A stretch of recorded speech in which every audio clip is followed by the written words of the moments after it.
Welcome to IBBA Insights, providing expert advice on buying or selling small businesses. IBBA Insights is presented by the International Business Brokers Association, the world's largest nonprofit organization for those helping others sell or buy businesses. Now, here's your host, Chris Diglio. Hello and welcome to today's episode of IBBA Insights. I'm your host, Chris Diglio, and I really look forward to speaking with you today because it's on a subject that I think a lot of you, especially business owners, you're going to wonder about this at some point during your career. At some point, you're going to be thinking about selling your business, whether it's today, tomorrow, 10 years from now. And the question that's going to hit your mind is, do I go out it alone or do I hire a business broker? So we're not sitting here today trying to convince you to hire a business broker. We want to talk about the pros and the cons or the benefits that are out there for you. You're going to have those questions in your mind. Is there a value of hiring a business broker? What do they do to justify their fees? Can I do it on my own? After all, I get the emails and calls every day from people wanting to buy my business. Why can't I just contact them myself? And then you ask yourself, how do I choose the right business broker to represent my company? I mean, after all, aren't all business brokers the same? I think today we're gonna delve into that and find out. The biggest thing you run across of most business owners is the first time they've ever sold a business. So they say to themselves, I've never sold a business. What do I need to know about the process? So today we're going to hopefully answer all of those important questions and more. And the best way we know how to do that is to talk to someone who was just sitting in your seat previously. She was thinking of selling her business and ultimately sold her business.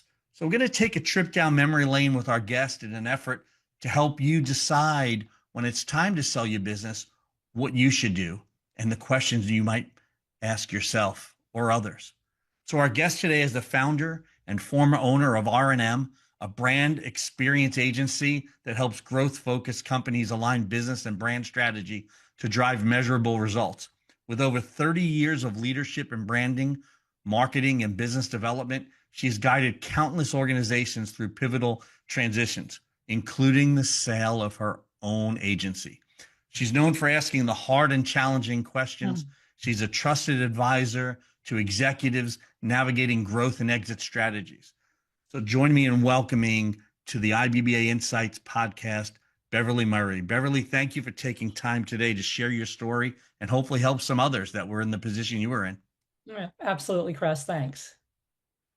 I know there's a lot. I have so many questions I want to ask, so we're just going to delve into them. But before we do that, can you tell us a little bit about yourself and the business you sold? Absolutely. I was really the beneficiary of being able to work with incredible people for over 30 years and build a business that, like the markets we participate in, was incredibly dynamic. It started as a design agency, and then we evolved into doing more strategy. And that was really honestly, a defense mechanism to get a little more control over what we were doing. And then from there, we recognized that really the seat of strategy was in brand. And so we continued to evolve the agency, each decade sort of taking on a different step. And that included becoming a certified B Corp, sort of a benefit corporation, as we began to focus a little bit more on purpose-driven organizations. So it was an evolution that I was fortunate enough to sit at the helm at, and was surrounded by a lot of people smarter than me that enabled us to grow the agency and even at sometimes sustain the agency through .com, .boom, .bust, pandemics, and those things that we as business owners don't expect. So super blessed. And just like the agency evolved, I did as well. My background was in design. And so as the agency grew and learned and bloodied its nose a few times along the way with, let's try this. Okay, that's probably not the right way to go. I grew as well. Just super fortunate to have been on that journey.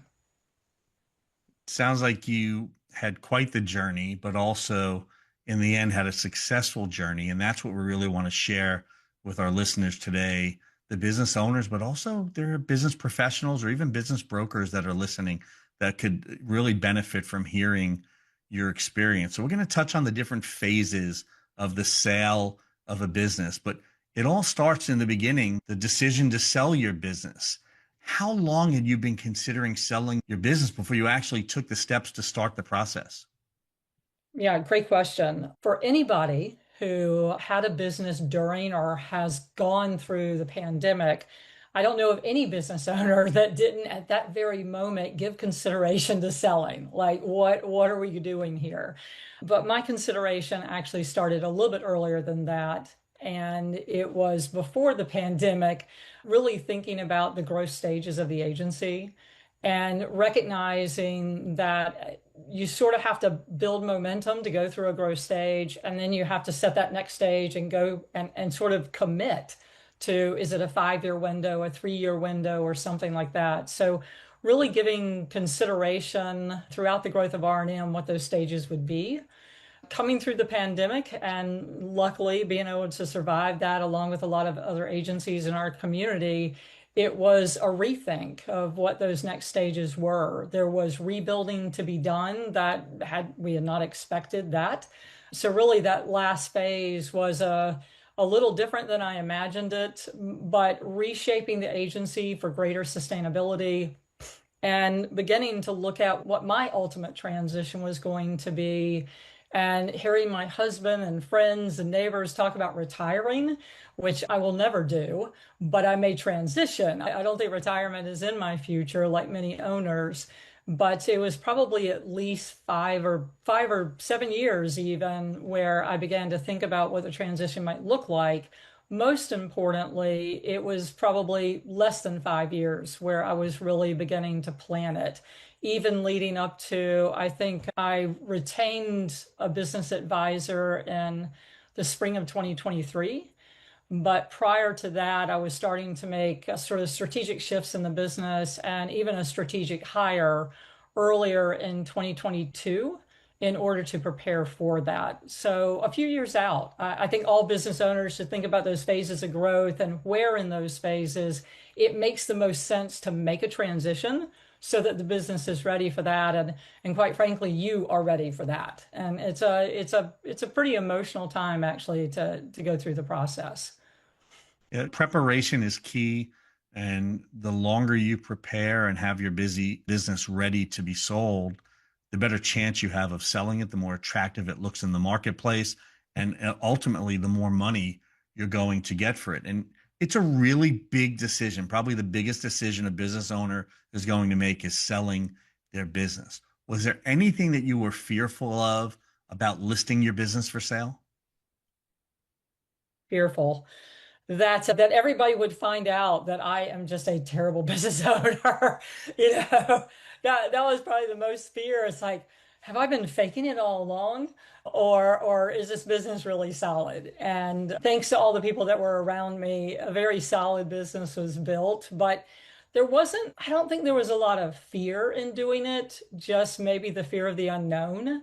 As a business owner, you have control over so many facets of your business, and especially when you've been doing it 30 years, it's not that things are predictable, but that you feel incredibly prepared for whatever's next. When you go to sell the business, that's really an uncharted territory, even though my agency worked with and continues to work with today under new ownership, works with companies in transition. We did a lot of work in M&A. But being on the brand side and being on the seller side is a lot different. So I think it was just a little bit of trepidation about what those stages may look like for an agency of our size. Since we're more in that lower market, lower middle market, we're not like some of the companies we were working with, which were middle market and up. And so I wasn't sure what it would look like for someone really at our scale. Were you afraid at all of word leaking and your competitors finding out that you might be for sale? Yeah, that. So now you're peeling back the onion, Chris. Yeah. Yeah, I was less concerned. I was less concerned about competitors. I was really concerned about my team. I had people on my team who are still there today for over 20 years. One of the leaders has been there 30 years, almost as long as I have. Other leaders have been there north of 20. So literally, these are people that I grew up with. I started the agency in my 20s, and I have a few gray hairs now, so I'm a little bit older now, but I was dedicated. I wanted to take care of them. And so the first thing I wanted to do was tell them. And my business advisor was like, oh, no, no, no, you're not going to bring them on this journey. I was like, well, I'm lying to them. So it was really hard in the beginning not to go tell them. And then when I learned all the reasons why I should not involve them, when I learned that, then I was sort of freakish for a moment about what happens if they find out. And so yeah, that was hard in the beginning because I was feeling so guilty about not telling them. And then it flipped to, oh my God, I must protect them and protect them from what's going on and make the best decisions for them. So yeah, that was a tough one. It's a tough one. Most business owners then decide when they get to the point of, okay, now I think I'm ready to sell. And they decide, I'm gonna hire a business broker. But let's talk about your experience with that. Share with us your interview process. Did you interview multiple firms? What were you looking for in a firm? Did you know what you were looking for? And how different were the firms that you interviewed? Yeah, I was fortunate that a senior leader on our team who had been with me for over 20 years, he was the only one that was really read in on the process because the moment of sale was also going to be a moment of transition for him. So whereas I had elected and was going to provide the opportunity for the new buyer to retain me for a period of time, he was really looking to make a transition. And because of that, we spent a bit of time together talking about what his transition and my transition would look like. And in doing that, identifying the right resources. And so we tag team on that. And he took the first round, which was go do research in the market, go talk to the people we trust, and go find out who people have used, why they've used them, and then go ahead and do the first round of interviews. So he did a pretty exhaustive search, just talking to people, going to lunch, going to dinner, and really taking time to understand who was in market. The second thing was he narrowed it down to 3 and then lobbied it to me. And so I took the second round of interviews and interviewed 3 different firms. They were all, because we were a North Carolina agency, you can obviously today you can work with anybody anywhere. So you don't have to feel compelled to have someone in your backyard. But in this particular case, I chose someone in my backyard and I interviewed the 3 firms and then I made the selection from there. Part of your selection process, did industry experience, the individual experience, company experience, or certifications or their place in the marketplace, did any of those things, did you find value in any of those things? I think the biggest thing for me, I wasn't expecting industry experience. Each of them had varying degrees of awareness of our industry. I was most compelled by people who talked about their personal experiences of growing and selling a business, like literally had been in my seat. That made a difference and it made an impression. The other thing that probably made the biggest impression was having authentic and difficult conversations. One of the interviews was more like a pitch, where it was everything about why choose them. It was very polished, very professional, impressive.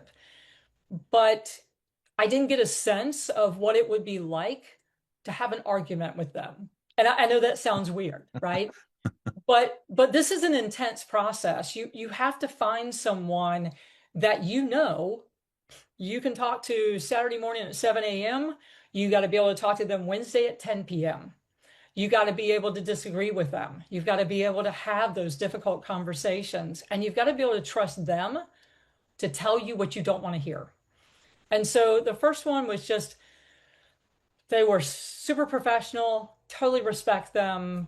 They just weren't the right match. The next one, I just didn't feel a connection to them for a lot of reasons. But those were both teams, which I like the idea of a team. But the last one was an individual, and I thought, okay, that could be a risk. It's just one person. What happens if you get hit by a bus? And as I spoke to him a little more, what I liked was the fact that he didn't pitch me at all. There was no pitch. It was a conversation, and it was a difficult conversation, asking me questions about why I was doing it, why I hadn't done it before, asking me questions about my expectations, and going ahead right then and there, not waiting till I signed, but telling me right then and there to adjust my expectations. And that's hard because he could have lost the sale, because I could have gone with someone that was telling me what I wanted to hear, not what the truth was. And so I really respected that approach. It was a little bit risky, probably for him, but it made me really comfortable to know that, okay, at 10 o'clock on a Friday night, this guy is going to call me. He's going to tell me what I need to know, whether I like it or not. And yeah, so I think I went with the most authentic experience of someone trying to get to know me and my situation. Very important because it's a very personal process. This is your business.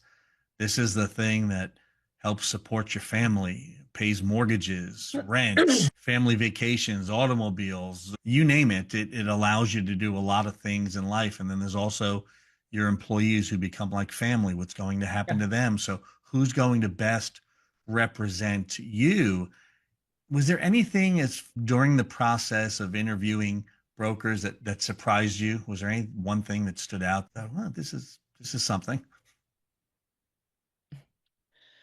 I think probably the only thing that really stood out to me was differences in process, just where even though it's the same, maybe 5 steps, Mhm. how each broker talked about their process of achieving something. In the world of what I have always done in brand and marketing, yes, there's science that underpins it, but there's always going to be an assessment. There's always going to be positioning and messaging and things like that. So that's not the sexy part. The sexy part is, okay, well, how do you make that emotional connection or other? So I think the thing I was surprised about, they all really did have a distinctive emphasis that was a little different. How they talked about onboarding was a little different. You know, this one was going to be a little more hand holding. This one was going to be interview based. This one was going to be a little bit more independent. So even though they all do exactly the same thing, I was surprised, though I shouldn't have been, that they each had a unique flavor that I wasn't sure I was expecting, but definitely appreciated the fact that there was thoughtfulness behind each one of them. And they had reasons why. You know, when we do onboarding, it's much more independent, and here's why. Well, when we do onboarding, you know, we're not going to let your hand go, and here's why. So, and I think the answer is somewhere in between. But yeah, I appreciated those differences now. Right. Because most business owners sell a business one time in their lifetime, and that's the majority. There are serial entrepreneurs out there that will sell multiple businesses in their lifetime, but for the most part, the people we deal with are first time going through this process. So you only know what you know.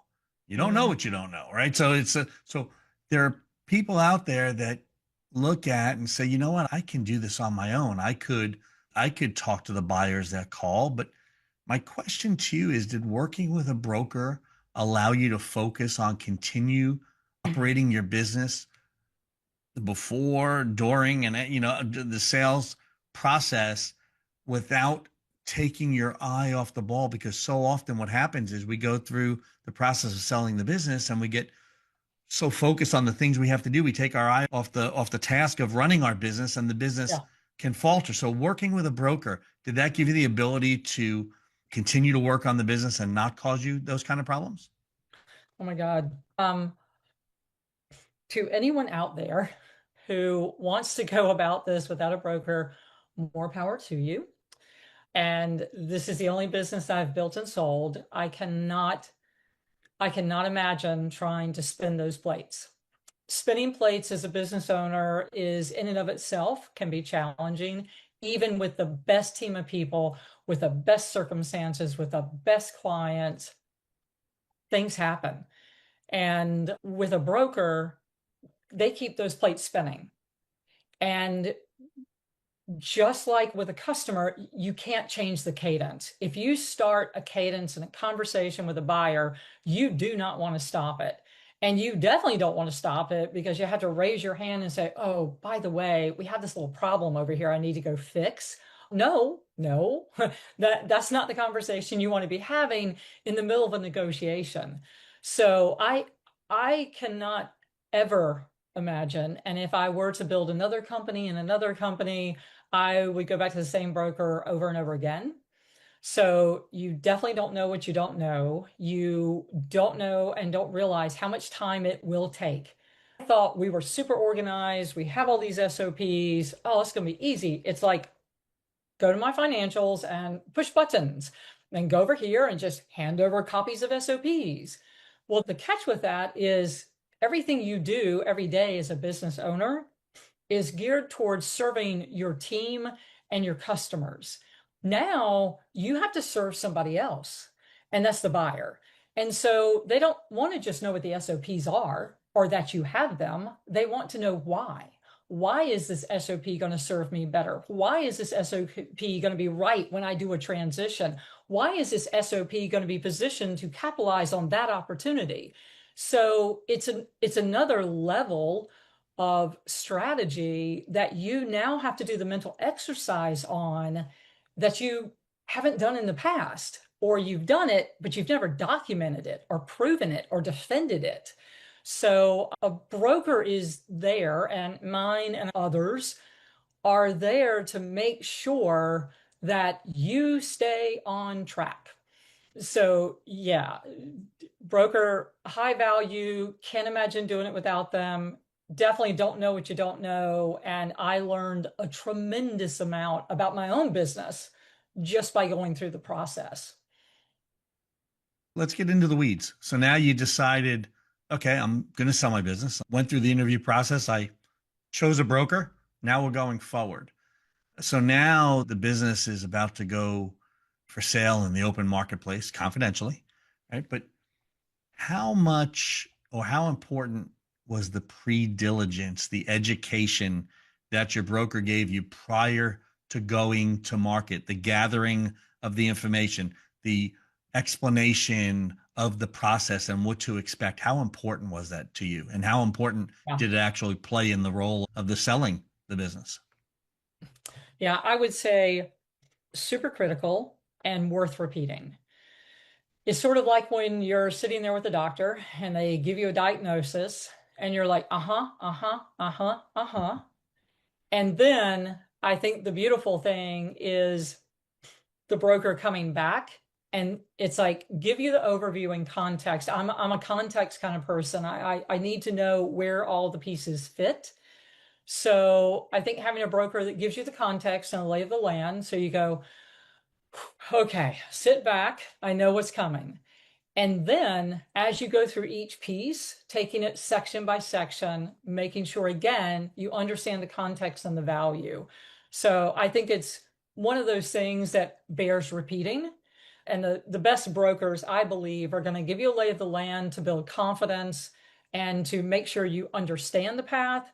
And then as you go through it, they're going to keep tying it back to context, tie it back to context, because it's not something that happens overnight. And as a business owner, even though you may be pulling on other resources to help you, you're still keeping your trust network is really small. It might be yourself and one executive and one consultant, but you don't have the normal resources to tap for everything you might normally have. So you can't go to your staff and say, here, do me this deck and put it to this buyer, right? You're going to have to do those things yourself. So yeah, that would be my best perspective. Is I think it's huge value. I think it's vital in any business that we have. Part of the process in dealing with clients or prospective clients is educating the clients, having that ability to have people feel comfortable with you, that you're there, that you're the professional and you can help them through. And now we go to, your business is out there. We're going to get buyers, right? In order to get a buyer, we have to have our marketing in place. And so we have to ramp up. How important was the quality and quantity of the information collected ahead of time by the broker to use in public and confidential marketing? I can't imagine another question he would ask. It was a lot deeper than I expected.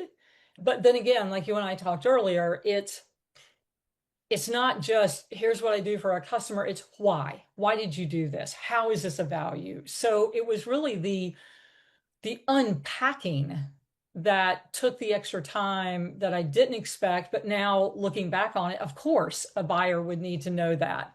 So yeah, I think it was a little bit more involved than I expected, but by seeing the end product, realizing the SIM document that went to market, anytime we were doing conversations with buyers, I was incredibly well prepared. So because I already had sort of a base deck, if you will, if there were certain questions that buyers were asking consistently. So the beautiful thing was the deal room was comprehensive and thoughtful so that I didn't have that much to do once the deal flow started happening. Like once we had buyer conversations, it wasn't this constant, oh, by the way, I need this. Oh, by the way, oh, by the way, oh, by the way. It was more, by the way, Bev, I'm tapping this, tap this base, let's use this. And then there were a few Q&As here and there. But for the most part, a lot of the questions that we're asking were either already answered or my broker would very diligently say, that is not necessary, right? Like you're going down a little rabbit hole over here that isn't relevant to my seller. So yeah, a lot of work on the front end, but really worth it as you start going through the process. The better prepared anyone is in life, in anything you do, the better the outcome is going to Absolutely. be. Now you're live, you're active, and I can promise you the broker's being bombarded with emails and hits and phone calls on the company. But a lot of buyers can be tire kickers, just wanting who is it that's for sale, or they love the business but they don't have enough money or the wherewithal, the experience to purchase such a business. So the Yeah. broker plays a role in the pre-screening process. We talked earlier about people wanting to sell the business on their own, but the broker could get well over 100 inquiries, hundreds of inquiries on your business, but you may only speak to a handful of those people. So I'd like to know, in your experience, if you even know how many buyers actually inquired about your business and how many of those did you wind up having meaningful conversations with?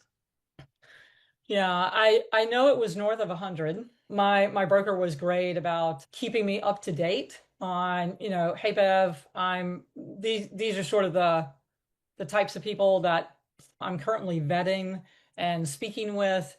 And we probably had, hmm, I'm guessing, less than 10, close to five or six that were, I would say, real conversations. There were a couple that were maybe a couple more than that were sort of outliers that he and I talked about and said, do we want to have this conversation? Because we both agreed that I don't think that's going to be the right match.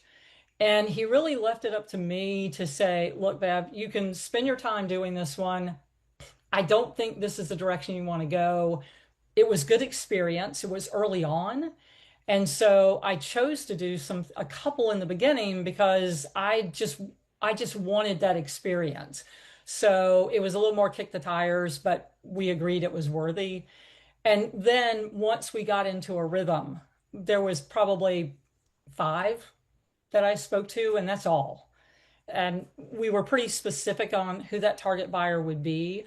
So I think the broker, as we went through that process, was able to quickly narrow them down, knowing that this might be a good deal, quote unquote, like good money, but it's not going to be a good cultural match, and so it's going to make my transition very difficult. So he had several different pillars that we needed to balance. Money was only one factor. Believe it or not, your description of what happened is very uncommon in the marketplace, but common when you're working with a professional advisor, professional trusted advisor, professional business broker that's just not out there trying to list anything at any price and let's see what we can get done, that actually has a process and works it and understands. Because now, we tell people all the time, you don't need to be on these phone calls unless you have nothing better to do and you're lonely and want to make more friends. You really don't need to talk to all these people. Let us narrow it down and get down to the people that we deem are really serious and actually have the wherewithal to buy your business. So during this process, during these interviews and these calls that you're now having with them, the buyer's gone through and looked at these marketing materials that have been put together. They're now asking you questions that they already have the answer to, because it's been stated by, one, the broker in the initial conversation they have with them, two, in the marketing materials. But they want to hear you say it. That becomes important to them. So how did the broker assist the buyer in understanding the process, the financial details of the business, giving them the greater confidence to make not just an offer on your business, but to make a good offer on your business, to make the company appear as valuable as it is? Yeah, a lot of the stuff that you're talking about happened behind the scenes that I honestly didn't worry about, right? I had pretty clear conversations with my advisor, and he had laid out, he said, this is what I think, for you, based on what's important to you, which was a combination of culture, transition opportunity, money. Yes, money is always going to be part of it, right? He said, based on these things and based on what you want to have happen, these types of buyers are going to be a better match than these types of buyers. This is what I'm going to be looking for. He would ask me things like, are you comfortable with like seller financing? And so I'm like, well, now educate me. What are the pros and cons about that? Is it going to affect my taxes? Is it going to affect, what's it going to affect? Help me understand this. And then we talked about what's the difference if someone wants to do asset versus stock. We talked about that. So I think having the conversations in advance with the broker, and of course this is broker led because I wouldn't have known to have these conversations, understanding what my deal structure options were, and then having him put together scenarios of, here is a scenario of a buyer and the type of deal structure, and let's talk about your comfort zone and the pros and cons. Here's another one. Here's another one. So we were able in advance, before we were talking to buyers, to really talk about what those structures could be. So he and I were very aligned on, he knows I'm comfortable here, here, and not here. And he knows that I really don't want to do that. I had real estate that could have been part of my deal. I didn't want to make real estate part of the deal, but if it was something that would have juiced it and it would have been the right decision, I would have done it. But I really wanted to keep my real estate separate. And so he knew it was on the table.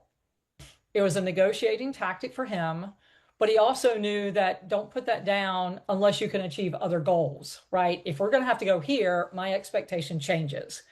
And so I think having those scenario type conversations not only educated me, but it also educated him. And so he was able to do, I didn't see anything until it was shaped. There was a shaped deal coming to me. It was usually like pre-LOI, so it wasn't in writing per se. It was like via email, but it had structure and it was either meeting my expectations or it was negotiable. So yeah, I think scenario-based conversations were super helpful for me. It sounds like your broker obviously knew what your expectations were, knew what the things you were looking for, was able to massage the conversations and the negotiations in a direction that he knew or she knew would be favorable to you or to your liking, right? Yeah. Because understanding what you're looking for is so important in negotiations. So it sounds like you're telling me that the broker was very involved and influential in negotiating your price, terms, and conditions of your offer.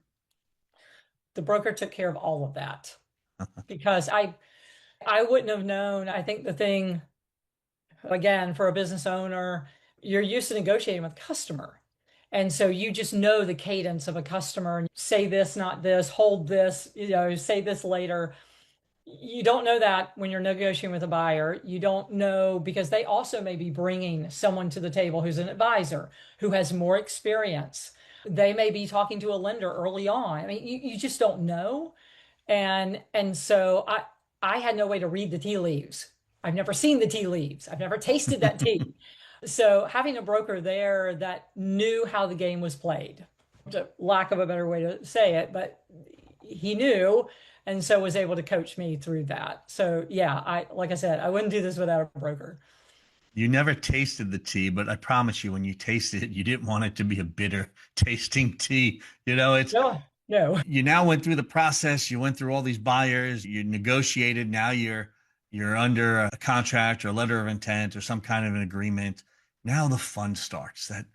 Yeah. That two-letter word, or those two words that strike fear into the hearts of every seller, and that's due diligence, right? So you think, okay, what am I going to do? And if you're representing yourself, you're dealing maybe not one-on-one with the buyer. You might be dealing one-on-3, one-on-4. Yeah. They're going to bring their professionals, so you don't want to be outmanned, right? But now you're going to, in every transaction I've ever done in 27 years, there comes a point or two or three or four during a transaction where things get tense. They get emotional. Emotions take over. And you had on your side a buffer, right? A broker. We could get yelled at, we can get screamed at, but that's okay. As long as you're not screaming and yelling at each other, or there could be things that are misunderstood and things said in the heat of the moment that maybe didn't need to be said. So how did your broker aid in the success of the negotiations? And how do you feel the process took longer, the due diligence process, longer or shorter because there was a broker involved?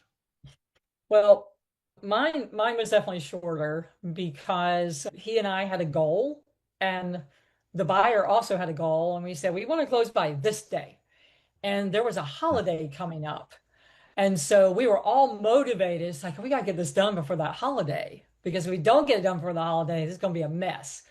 And so my broker told me several times, is don't hesitate, don't hesitate, never waste time. Once you got a deal going, you got to get it going.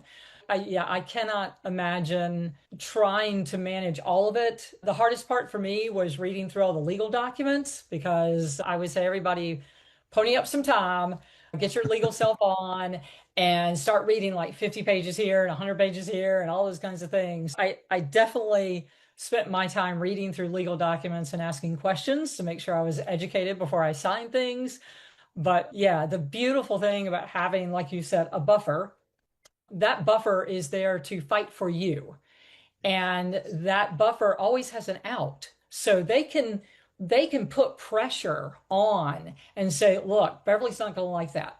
I can't go back to her with this. So he's got a lot of wiggle room as he represents me, but all along he knows how much I'm willing to give. How much he's willing to show that on the front end is his cadence. It's really him using that lever. So the nice thing is, once I'm in the room, if they say red or blue, I say red. But with him there, he can say, look, I may be able to push a little red, I may be able to do a little blue. Let me see if I can get it purple. He's got that wiggle room that once me, the buyer, the seller, walks in the room, I lose that power. And so I like having that buffer, because he's really able to feel it out. Whereas when I'm in the room, I can't feel it out, because I'm the one that's supposed to have the answer. So I think a buffer is a necessary strategy, especially as you get close to that final deal, because nothing's final until it's final.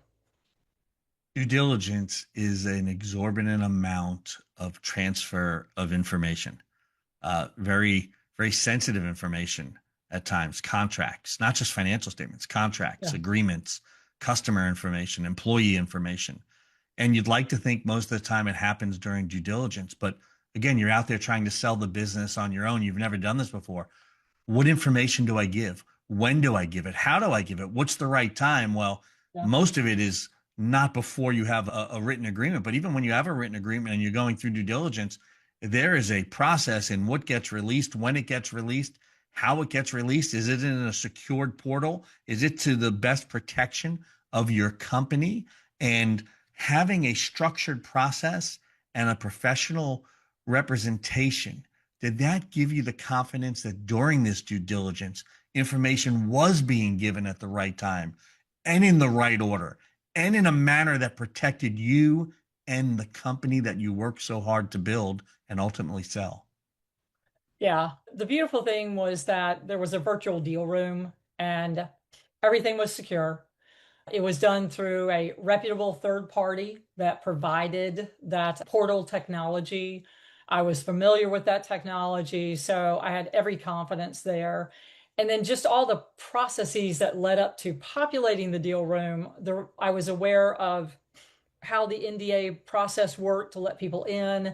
I knew that once we were in due diligence, well, we hit LOI, it was locked down. People were still able to express interest, but I knew things were locked down as there was more sensitive information that we certainly provided at the time we were doing due diligence. So we gave that next level of intimacy at that point.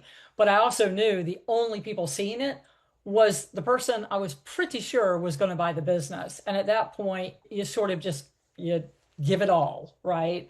So yeah, I think the use of third-party technologies and all the actions that led up to that, like there was never anything leading up to it that would have drawn my concern, like gaps in security or gaps in confidentiality or something like that.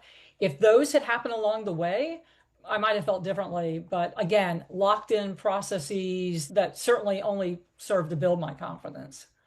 Beverly, I can't tell you how many times in my career I've had people come to me that first tried to sell the business on their own, and then they talk to me, and going through the education process that many business brokers do, they realize, wow, when I was dealing with the buyer, I told him too much. I gave him too much. I started sharing Yeah. information. I didn't even have a confidentiality agreement signed. So in your course of action and selling your business, you went through an entire process. So now you went through that due diligence, you got through it, the business closed. So now's the time for you and I to kind of reflect on the process and how it worked out for you. So at the end of the day, you went through the process, you had professional representation and sounds like a great business broker. What would you say was the biggest benefit you received from working with your business broker? Wow, you're gonna make me narrow it down to one. Yep, because we'll Uh, run out of time. If you want to spout off a couple, that's fine too. I will probably narrow it down to it's got to be this is going to sound sort of generic, but the expertise. I think as a business owner, you have to be expert at many things. You have to hire the experts around you. I think it's being conscious of what you know and don't know, being conscious of the fact that this is something that probably you've never done before, and getting someone who is an expert and building a relationship of trust with that person. And that took time. Even though I was very comfortable in my selection of that particular advisor, I was not 100% day one. And it took several meetings and conversations and disagreements and agreements and education and disagreements and education for me to become comfortable. So I think really expertise, he brought a level of expertise that enabled me to let go. And as a business owner, it takes a lot to let go. And I think that's probably the biggest value he brought was that expertise and experience. I know it sounds generic, but No, uh, for a business it doesn't owner, sound generic. you've got to have that. You've got to have that because you don't know, right? There are business owners right now listening to this show, and they may be on the fence about doing it themselves or hiring a business broker. And one of the big stumbling blocks they run into is the fees associated with hiring a professional to represent them. So they say, I could do this on my own. I don't want to pay the fees. What would you say to the business owner whose biggest concern about hiring a broker is because they just don't want to pay the fees and they're asking themselves, is it worth it? Yeah, I asked myself that same question when we started talking about valuation. I was like, okay. And then there was doing the math, and I was like, oh my God. And I looked at my broker. I said, "Are you kidding me?" And he goes, "No." He never changed demeanor whatsoever. And at the end of the day, it comes down to this: you can have a big piece of a small pie, or you can have a slightly, ever so slightly smaller piece of a much bigger pie. I can definitively say that it took me less time to get a deal done. I got the right person for my company who I immensely trust and respect, who is taking that company where it needs to go. And I ended up with more money in the bank, a better transition for me because I had someone there. So, did I pay a percentage of all of that? Yeah, I'd do it again. I would do it again because if I had been doing it, I wouldn't have known what to ask. I would have no clue really what my company is valued. And I have friends who are business owners that go out there and get valuations all the time, right? Right. It's not just about the money. And I think business owners that are serious about selling their businesses understand that part of it is the money you put in the bank. Part of it is the obligation that you have to that staff that got you there. Part of it is the obligation that you have to your family, which is what the transition will look like. Part of it is the obligation you have to those customers who you have made promises to. And when you start stacking up all of those factors, money is but one of them. And so you're looking for someone that not only that puts together the most advantageous deal structure, and you can't do that. Business owners cannot do that and run their businesses. So yeah, I it sounds like I'm paid to say this, but I'm not. I've been there. I can't imagine trying to do it myself. Yeah. Like if all a business broker was going to do was post your business for sale on a No, that'd website be different. somewhere.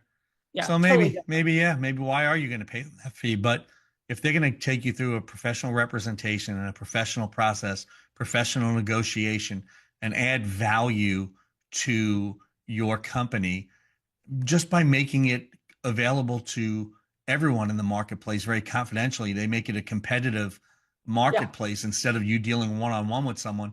Just that alone is going to increase the value and the price that you're going to receive. And remember, price isn't everything. Money's always important, but then there are the terms. You could have a business that's Yeah. worth $500,000, but someone says, I'll give you $1 million. So yeah, I'll take it. Yeah, but I'm going to pay you $1 million, but I'm going to pay you $1 a year for 1,000,000 years. Well, now that doesn't really seem so attractive Yeah. anymore, does it? Yeah. Right. So terms are very important. And then what are they going to do with the business, as you mentioned? So we're running out of time, but I've got one last question. And I ask this pretty much of every guest because I respect and appreciate your perspective on this and what you went through and how you went through it. After going through the sale of your business, what would you say to the person out there right now that's listening that says, you know what, I'm ready to sell my business. What should I do? If they're ready, then recognize that you have a lot of work to do and start planning it now. It's not something, I would not suggest going on day one, I'm ready to sell my business, and then day two, go call a broker. I I might call a broker to do some research. Yes. So let me correct that. Day one, I want to sell. Day two, call the broker, get educated. Day 3 through 5, get your ducks in a row. Get your ducks in a row so that you don't waste their time or your time. And, looking back, I thought I was really prepared. going through the process, okay, I could have been prepared a little better. But I always say get your ducks in a row and really plan out this process. Look at your stages of growth, look at where you're trying to take the business, take a look at what it means for your family, and decide on that time. Go to the broker then at least a year in advance to start that process, because there's always interruptions. But definitely get education. I think education is the most important thing, because you will be amazed that going through the process, how much better of a business owner you'll be. So getting that process started sooner only helps with the EBITDA and the evaluation, right? So, Beverly, I can't begin to thank you enough for taking this trip down memory lane with us, but not just taking the trip down memory lane, but offering your amazing insight to those that are going to be sometime in the future sitting in the same seat that you sat in. So thank you so much for coming on IBBA Insights today, and greatly appreciated and thoroughly enjoyed speaking with you. all right. Thanks so much, Chris. So if you're out there, you're thinking about selling your business and you were on the fence about whether to hire a business broker or not, I hope today's episode helps you make the right decision, the decision that's right for you. Either way you go, I hope it was insightful. So now we come to the point of the show where I always tell you to listen to other episodes of IBBA Insights. You can go to ibba.org/insights. And once you're there, you can subscribe by clicking the Apple, Android, or the email icons. Then you never have to miss another episode again. And you can go back and listen to a lot of the great episodes, the many, many episodes we've had. So I want to thank you again today for listening. I truly and greatly appreciate your support of IBBA Insights. I enjoy the emails and comments I receive from so many of you. And I look forward to bringing you more great guests on our upcoming shows.